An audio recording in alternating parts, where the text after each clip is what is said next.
वन्दित्युषविशिद्धि धूमलमणोभवं गतिं प्रत्ये पोषामि समयपाहं विमोषकेवलीभरिम् इन्द्रवरेण्यं त्रिभुवनहिरमधुरविशर्वाकालं हन्तातीर्गुणालं नमो भवानं चिदेभवानं। बोलिए अनंतानंद सिद्ध परमेष्ठी भगवान की, देवादिनाथ भगवान की, वर्तमान शासनायक भगवान महावीर स्वामी की, गुरुनाम गुरुआचार्य भगवान श्री विद्यासागर जी महाराज की, परम गुरुदेवाचार्य भगवान श्री यादव सागर जी महाराज की।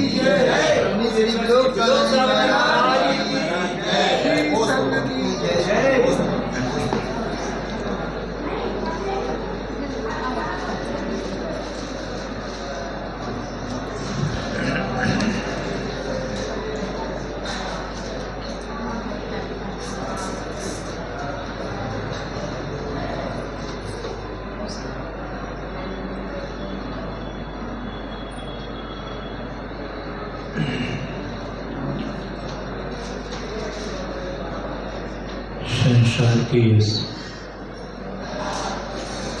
अनंतकालीन परंपरा में यह जीव अनंत काल से परिभ्रमण कर रहा है। पर इस संसार में ऐसी भी भव्य आत्माएं हैं जिन्होंने संसार में आकर संसार की परंपरा का उच्छेद किया, संसार को प्रवाहमान नहीं रखा, संसार में रहकर इतिहास बनाया। जितनी भी पवित्र आत्माएं पूजित हुई हैं, वंदनीय हैं, श्रद्धा विश्वास की केंद्र बनी हुई हैं, वो इसी संसार में जन्मी थी। जितने भी महान बने हैं और महान बनेंगे भविष्य में भी, वो भी इसी संसार से बनेंगे, इसी भूमि से, इसी कर्म भूमि से। जो पर्याय हमें मिली है, यही पर्याय उनको मिली थी। जो जीवन हमें मिला, वही जीवन उनको भी मिला था। यही संसार उनके सामने था जो हमारे सामने संसार है। संसार भी कोई बदला नहीं था, लोग भी वही थे जो हमारे सामने हैं। उस समय भी दिन और रात होते थे, उस समय भी माह महीने साल वर्ष होते थे। कोई नया नहीं था, सब कुछ वही था। पर धन्य उन आत्माओं ने इस संसार में जन्म लेकर के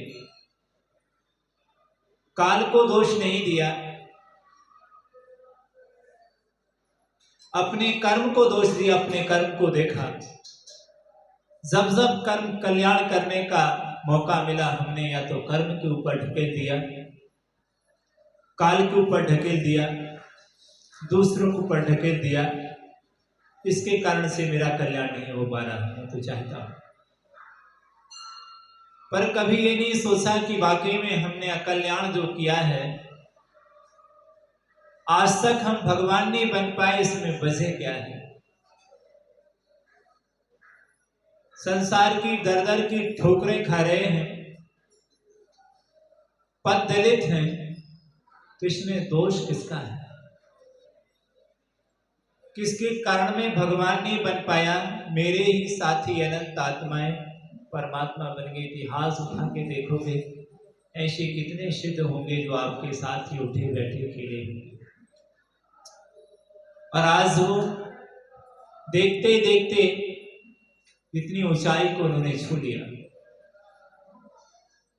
उन भगवंतों को देखकर लगता है कि हमने बहुत बड़ी गलती की है। हम दूसरों पर ही दोषारोपण करते रहे, अपनी करनी आप करे सिर और उनके धरता। वस्तु पराई माने अपनी, भेद नहीं करता। यथार्थता की दृष्टि को हमने कभी अपनाया ही नहीं और हम दूसरों पर दोषारोपण करते रहे, पर खुद से हमने कभी पुरुषार्थ करने की कोशिश नहीं की कि हमें खुद पुरुषार्थ करना है। मोक्ष मार्ग किसी दूसरे के हाथ में नहीं है, मोक्ष मार्ग स्वयं के हाथ में है। तीर्थंकर भी मिल जाएंगे तो इस भूल में मत रहना कि तीर्थंकर मिल जाएंगे तो हमें क्या कर देंगे, तो नियम से हमारा कल्याण हो ही जाएगा। यदि तीर्थंकर के मिलने से कल्याण हो जाता तो कितना बेटर होता। वो मारीची संसार में नहीं भटकता, क्या हो जाता, कल्याण हो जाता। कल्याण की, हमारा कल्याण किसी दूसरे के हाथ में नहीं है, हमारा कल्याण हमारे ही हाथ में है। जब जागो तभी सवेरा। सोते रहोगे तो ऐसे ही समय निकल जाएगा, सोने में ही।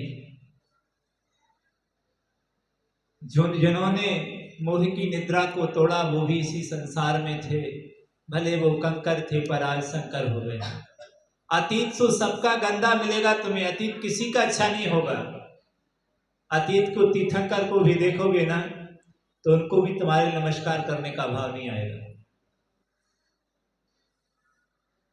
अतीत यदि देखोगे तो उनमें उनको भी नमोस्तु नहीं करोगे, नमस्कार नहीं करोगे, वो भी चोर उचक्के बदमाश दिखेंगे आपके। अतीत तो गंदा ही है, अतीत मत देखो, वर्तमान देखो। जो हो गया सो हो गया, हम अतीत में खोए। अरे हमने इतने अपराध कर दिए, हमारा कल्याण कैसे हो सकता है? अपराध कर दिया तो कौन सा अपराध तुमने कर दिया जो तुम्हारा कल्याण नहीं हो सकता है? हमने इतने पाप किए हैं, हमारे लिए मोक्ष नहीं होगा, मोक्ष तो महाराज आपके लिए ही होगा। आप ही महान बन सकते हैं, हम महान नहीं बन सकते। क्या जब चोर उचक्के बदमाश भी कल्याण कर सकते हैं तो अंजन चोर जैसे तो नहीं हो। अंजन चोर तो बहुत बड़ा पापी था। क्या चोर तो हो पर अंजन चोर जैसे चोर नहीं हो, इतने बड़े चोर भयानक नहीं हो। किसी की संपत्ति भी लूट लो, किसी की जान भी लूट लो, लेकिन वो संपत्ति भी लूटता था और जान भी लूटता था लोगों की। सोचो, हजारों लाखों की जिंदगी तबाह करने वाला, जिसके नाम से लोग डर जाते थे, जब अंजन चोर जैसा कर सकता है, आत्म कल्याण कर सकता है, तो हम लोग भी क्या कर सकते हैं, कल्याण कर सकते हैं। हम इतने बड़े पापी नहीं हैं। ठीक है, अपराध हो गया हमसे, अपराध से मुक्त होने का हम प्रयास करेंगे तो निश्चित ही हम भी मुक्त हो जाएंगे। हम अतीत को सोचकर ऐसा क्यों सोच रहे हैं कि हमारा कल्याण नहीं होगा, हमने बहुत अपराध कर दिए। अतीत को तो भगवान का भी देखोगे तो उनका भी विचित्र तुम्हें दिखेगा। आगे बढ़ने के लिए पीछे मत देखो, आगे देखो। पीछे देखोगे तो भूत दिखेगा तुम्हें। पीछे देखने वाले को भूत लगता है, इसलिए आगे देखो। वर्णी जी कहा करते थे, सागर दूर सिमरिया नीरी। सागर दूर सिमरिया नीरी मतलब जिस ओर हमने लक्ष्य बना दिया है उसको क्या देखो, हमेशा पास में। जिसकी ओर हमें जाना नहीं है उसकी ओर हमेशा दूर देखो। जिसकी ओर तुमने कदम बढ़ा दिए हैं, सागर से सिमरिया जाना है, कदम सिमरिया की ओर बढ़ रहे हैं तो पास कौन आएगा, दूर पहुंच जाएगा। और सागर में दूरी आएगी, सिमरिया में नजदीकी आ जाएगी। जिस लक्ष्य की ओर आप बढ़ेंगे तो वो लक्ष्य आपके धीरे धीरे पास आता चला जाएगा और अलक्ष्य में दूरी आती जाएगी।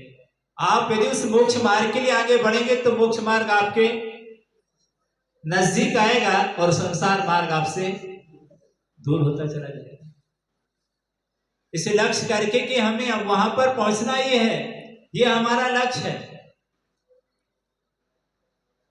पूर्ण समर्पण के साथ अपने कदमों को आगे बढ़ाइए। पीछे की ओर मुड़कर मत देखिए। जो पीछे मुड़ के देखता है वो पीछे ही हो जाता है।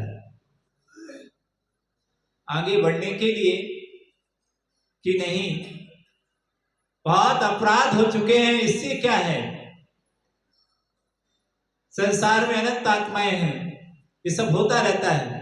अज्ञान दशा में पाप हो गए थे, अब वह उन्हीं पापों का प्रक्षालन आत्म कल्याण करके मुनि बन करके भगवान मैंने जो पाप किया उसकी मैं सजा अपने आप को देता हूं। क्या सजा दोगे? भगवान ने कहा सजा दो अपने आप के लिए। क्या करने की सजा दो? यदि तुम्हें फीलिंग्स हो गई है कि मैंने अपराध कर दिया, मैंने पाप कर दिया, भगवान मुझे पीड़ा है, दर्द है, पश्चाताप है, तो इसका पश्चाताप यही होगा, यही सजा होगी अपने आप के लिए कि अपने आप को मुनि बना दो। ये भगवान मैंने जीवन भर पाप किया है, उसकी मैं अपने आप को सजा देता हूं कि आज से संसार के सारे भोग विलासों का त्याग करता हूं। संसार में रहूंगा लेकिन संसार में रहते हुए भी संसार में नहीं रहूंगा। संसार से कोई मुझे बोझ नहीं है। संसार में रहना बुरा नहीं है, संसार अपने में होना बुरा है। संसार में रहना यदि बुरा होता तो तीर्थंकरों को मोक्ष ही नहीं होता। संसार से जितनों को निर्माण की प्राप्ति हुई है वो कहां से गए हैं? संसार से गए हैं। जितने भी ऋषि मुनि वो संसार में ही रहते हैं, अरहत भगवान भी इसी संसार में ही रहते हैं। संसार में रहना गुनाह नहीं है, संसार में लिप्त हो जाना गुनाह है। तो उसमें लिप्त क्यों हुई हो? वस्तुओं में भोग विलास में लिप्त क्यों हुई हो? भोग विलास के बीच रहते हुए भी कमल की तरह उससे क्या रहो? निर्लिप्त रहो। वो कभी बंध का कारण नहीं हो सकता। घर मकान दुनिया की संपत्ति कभी बंध का कारण नहीं हो सकती है यदि उसमें विरक्ति है तो। और यदि आसक्ति है तो भगवान संसार में कोई भी दुनिया का भगवान भी तुम्हें कर्म के बंध से बचा नहीं सकते हैं, क्योंकि उसमें तुम्हारी क्या है? आसक्ति है। धन हो या ना हो इससे कोई मतलब नहीं है, पर आसक्ति है। हमारे यहां मूर्छा को परिग्रह कहा गया है, धन को परिग्रह नहीं कहा। जहां जहां मूर्छा है वहां वहां परिग्रह है, मूर्छा परिग्रह। जहां जहां धन है वहां वहां परिग्रह है नहीं है। यदि जहां जहां धन है, धन वैभव है, वहां वहां यदि परिग्रह मान लोगे तब तो भगवान भी नहीं बचेंगे। उन्होंने कहा नहीं, जहां जहां आसक्ति होगी वहां वहां परिग्रह होगा। बोलो उस घर में, उस मकान में कितनी आसक्ति है, परिवारजनों में कितनी आसक्ति है? परिग्रह है। और यदि 96,000 रानी होते हुए भी, सब कुछ वैभव होते हुए भी यदि कोई आसक्ति नहीं है, उसी परिग्रह में नहीं जाना।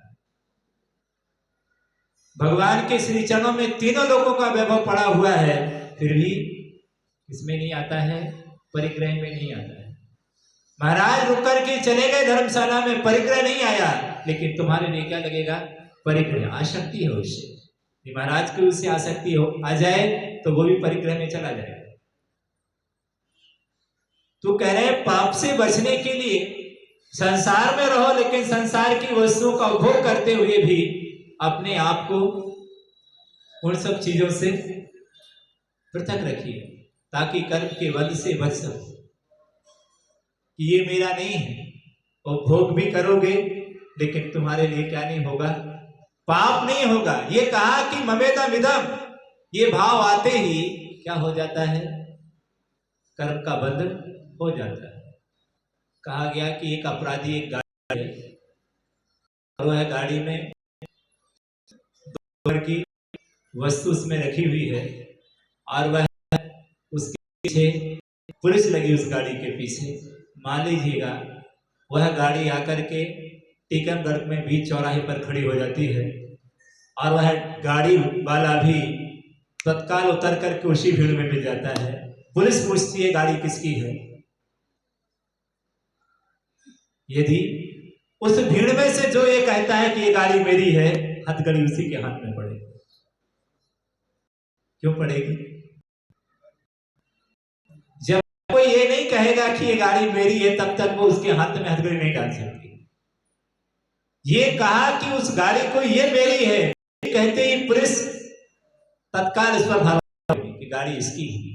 कोई नहीं बोलेगा तो फिर गाड़ी किसकी है पता ही नहीं है। इसी तरह इस संसार में जो ये कहता है कि ये मेरा घर मेरा, पत्नी मेरी, ये दुकान मेरी, ये संपत्ति मेरी, उसी पर कर्म क्या करेगा? हथकड़ी डालेगा। वो कहेगा यही अपराधी है, यही अपने को कह रहा है ये मेरी है मेरी। यदि वो घर में भी रहता है, उसका उपभोग भी करता है, सब कुछ करते हुए भी, लेकिन वो कहता है भगवान मेरा कुछ भी नहीं, क्या मैं तो एक मेहमान की तरह हूं। इस प्रकार का यदि भाव रखता है, अनासक्त का भाव रखता है, उस बंध से क्या होता है? बच जाता है। तो यहां पर उस पाप से बचने के लिए आपको कहा जा रहा है कि पाप करो और पाप ना हो। सोचिए ऐसा भी हो सकता है क्या? पाप करना भी एक कला है, वो कला भी हमें सीख लेनी चाहिए। पाप होगा लेकिन पाप में आसक्ति नहीं होने से उस पाप का फल तुम्हारे लिए नहीं मिलेगा, क्योंकि उसके प्रति हमारी कोई आसक्ति नहीं थी। कर्म होगा लेकिन कर्म के बंध से ये प्रक्रिया हमें सीख लेनी चाहिए कि हम पाप से अपने आप को कैसे बचाते हैं, कर्म के बंध से हम किस तरह अपने आप को बचा सकते हैं। संसार में रहकर भी हम संसार में रहेंगे और कर्म के बंध से अपने आप को बचा सकेंगे। यह विद्या भी हमें सीख लेनी चाहिए, जो बहुत बड़े हम सब हमारे जीवन में काम में आएगी। कैसे भी हमें संसार में रहा जा सकता है, अनासक्त भाव से भी रहा जा सकता। संसार में रहने के लिए आसक्ति नहीं चाहिए। आसक्ति से ही संसार में रहा जाए, अनासक्ति से भी संसार में रहा जा सकता है।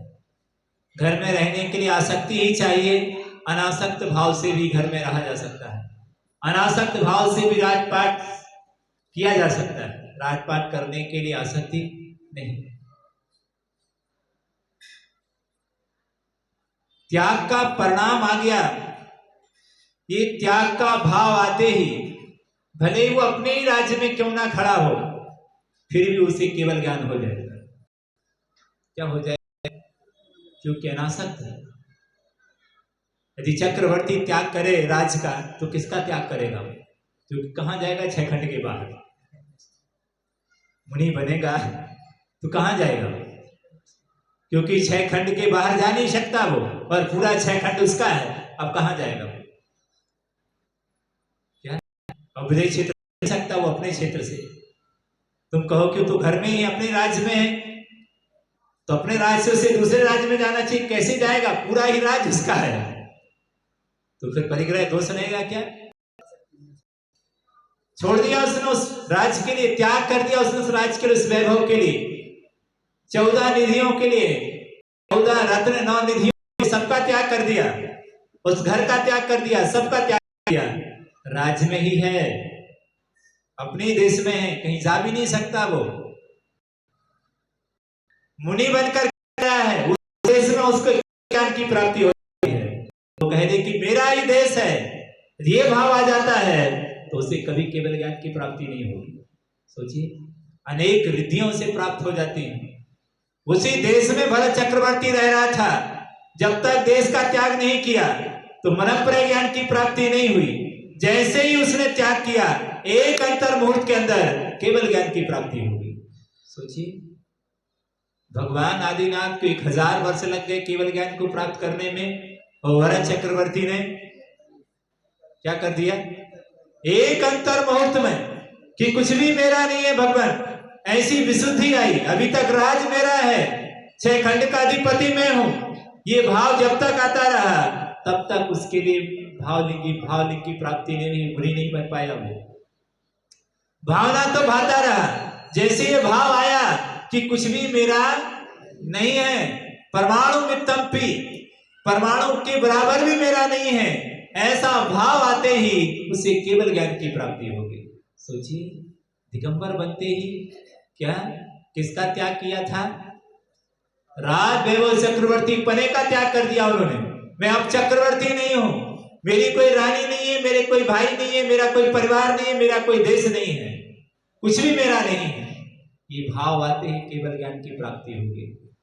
उसी देश में है, वो है देश भी उनका है, प्रजा भी उनकी है, लोग भी उनके, फिर भी उस देश में रहते हुए भी, प्रजा के बीच में रहते हुए भी उसको उन्होंने कभी अपना स्वीकार नहीं किया। कहां जाते? ये है अनासक्ति का। और यदि देश होता उनका और यदि वो उसको स्वीकार कर लेते तो भी उन्हें क्या हो जाता? केवल ज्ञान की प्राप्ति नहीं। कितनी अनासक्ति का परिणाम चाहिए। आसक्ति हमारे लिए हमेशा दुख का कारण बनती है, क्लेश का कारण बनती है। केवल ज्ञान की प्राप्ति के लिए परिणामों की बहुत विशुद्धि चाहिए। असंख्यात गुणी निर्जरा होती है परिणामों की विशुद्धि से। और जब राग का परिणाम छूट जाता है, एक राग की कणिका भी क्यों ना हो, तो वो केवल ज्ञान की प्राप्ति होने नहीं देती है। और शरीर में कितनी भी गंदगी क्यों ना हो, पर वो केवल ज्ञान को बाधा पैदा नहीं करती है। परिणामों की गंदगी जरा भी है, जरा भी राग की कणिका रह गई है, वो केवल ज्ञान होने नहीं देगी। परिणामों की कितनी विशुद्धि चाहिए, कितना अनासक्त परिणाम चाहिए कि सबके बीच रहते हुए भी वो क्या बीतरागी बन गए कि मुझे अब किसी से कोई मतलब नहीं है। ऐसा परिणाम आ जाता है जिन भव्यात्माओं के अंदर। यद्यपि ऐसा भाव आना बहुत कठिन है। त्याग की चर्चा करना सरल है और त्याग करना बहुत कठिन है।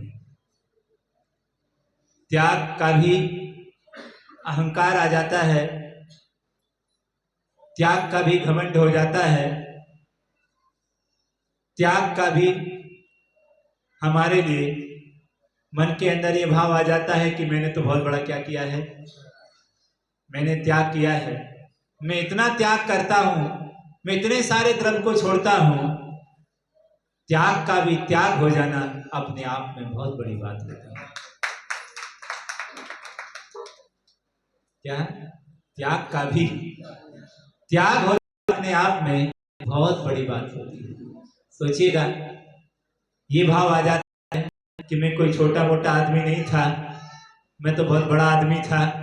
मुझे थाली आती थी तो सोने की थाली में आहार करता था, इनके घर आकर मुझे सोने की नहीं लोहे की थाली में भोजन करा रहे हैं। मैं तो ऐसा ऐसा था, इतना सारा वैभव था और ये मुझे अपमानित कर रहे हैं। सोने के सिंहासन पर बैठता था और वो कभी हो सकता कभी काष्ठ के सिंहासन पर ना बैठा हो और मुनि बनने के बाद काष्ठ का सिंहासन भी नसीब ना हो। तो भी ये भाव नहीं आना कि नहीं, मैंने इतना बड़ा त्याग किया है, इसके बदले मुझे क्या मिला? इतने बड़े त्याग करने के बाद मुझे सम्मान मिलना चाहिए था कि चक्रवर्ती घर छोड़ करके आया है। सोचिए तो सही, ये भी भाव नहीं आया। इतना सारा मैंने वैभव त्याग किया है, इतना सारा दान मैंने दिया है, तो भी अहंकार नहीं आना बहुत बड़ी बात अपने आप में होती है। उसका उस विकल्प का भी मैंने त्याग किया, वो मुझे याद नहीं रखना है कि मैं अगले गांव में जाकर इतने सारे लोगों का उपकार आया हूं, ये भी नहीं बताएंगे लोग। दीक्षा देने के बाद, उपकार करने के बाद, अनंत दलित लोगों के लिए उपकार करने के बावजूद भी आचार्य के अंदर ये भाव आता है कि मैंने अनेकों की जिंदगी बदल दी है, मैं अनेकों का शिष्य हूं। उपकार करने के बाद भूल जाते हैं इतने सारे जीवों का मैंने उपकार किया है। सोचिए कितनी बड़ी उदारता है, कितना बड़ा त्याग है। उसके पीछे ये भाव नहीं है कि मैंने इस वस्तु मैंने निर्माण किया है, मैंने त्याग किया है और मैं बहुत बड़ा त्यागी हूं। त्याग के पीछे भी मान सम्मान का कोई रोल नहीं है। ऐसा भाव आ जाना बहुत बड़ी बात है। इसी को आप इंसान में कहा जाता है। त्याग धर्म रखा कि नहीं रखा? 10 धर्म हो, पढ़ते कि नहीं पढ़ते हो? त्याग धर्म के बाद कौन धर्म रखा है? आकेशन धर्म रखा। क्यों रखा? त्याग कर दिया फिर क्या होगा?